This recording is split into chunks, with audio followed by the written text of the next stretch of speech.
الله الرحمن الرحيم. المهندس محمد حسن المشيطي، الشركة العامة للمياه والصرف الصحي. نحن كيف ما شفتوا انتم في مدينة بنغازي، المطر ما شاء الله السنة كانت الايام اللي فاتت كانت كمية المطر كويسة. الجهة المختصة نحن كشركة مياه والصرف الصحي، نحن الجهة المختصة في تشغيل وصيانة مرفقي المياه والصرف الصحي للشبكة القائمة. فاللي صار عندنا نحن عندنا نوعين من مختنقات داخل الشبكة ومختنقات خارج الشبكة. المختنقات اللي داخل الشبكة اللي هو اللي نحكوا عليها نحن اللي هي توجد بها شبكة مياه أمطار، وهذه نحن ملزمين بتشغيلها وصيانتها، ونحاولوا نحن أن ننظفوا صفيات مياه الأمطار، نديروا حلول للمستنقعات اللي تحدث في داخل مخطط الشبكة العامة. المختنقات اللي خارج الشبكة العامة اللي هن يحتاج إلى سيارات شفط. نحن الشركة العامة للمياه والصرف الصحي إدارة تشغيل والصيانة ساحل بنغازي، حدودنا الإدارية من البياضة شرقا إلى سي عبد العاطي غربا، وجنوبا إلى منطقة مسوس.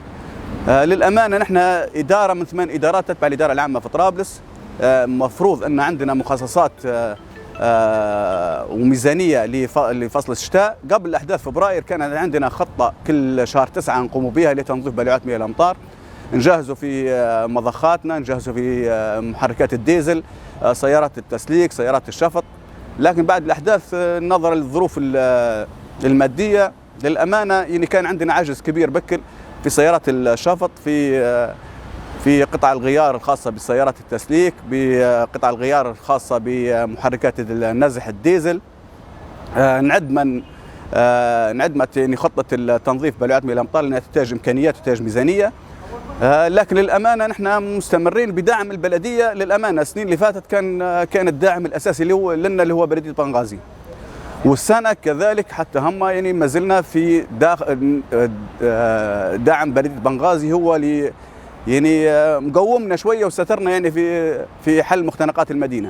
كيف ما قلنا نحن كان دعم كويس من بلديه بنغازي السنه اللي فاتت والسنه هذه. توفير مضخات غاطسه، توفير محركات نزح اللي هو الديزل، تكليف بعض المقاولين لتنظيف بلوعات مياه الامطار، توفير بعض المواد التشغيليه لفرق الصيانه. هذا كله كان دعم بلدية بنغازي. يعني الشبكة في مدينة بنغازي المنفذ منها 40% فقط، يعني 40% من الشبكة من مخطط المدينة فيه 40% فيه شبكة مياه أمطار. أما باقي الشبكة اللي هو 60% ما فيش شبكة مياه أمطار، يحتاج إلى سيارات كسح. تواصلنا مع بلدية بنغازي، وللأمانة نقول إن شاء الله الأسبوع هذا في دعم مادي لتوفير سيولة لتوفير سيارات خاصة. فإن شاء الله نباشروا الأيام بكرة إن شاء الله حنباشروا بسيارات الشفط الخاصة بدعم من بلدية بنغازي. المناطق اللي ما توجد فيها شبكة هو من اختصاص أصيل لجهاز تشغيل جهاز تنفيذ مشروعات إسكان المرافق أو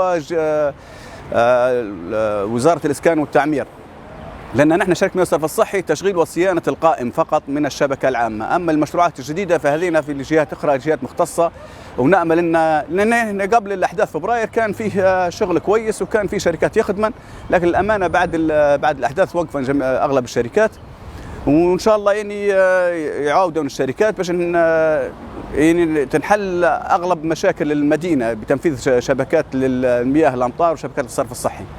المواطن له دور يعني أصيل في التعاون معنا. نحن نظافة الشارع العام راهي أساس كبير لحل بعض المختنقات. لو تشوفوا نحن في الصور، عندنا صور وعندنا فيديوهات نحن ننظف في صفيات مياه الأمطار، لكن أنت عارف صفيات مياه الأمطار تقعد في أقل نقطة في الشارع، فتجرف معها الشكاير واللوح والشيش المية.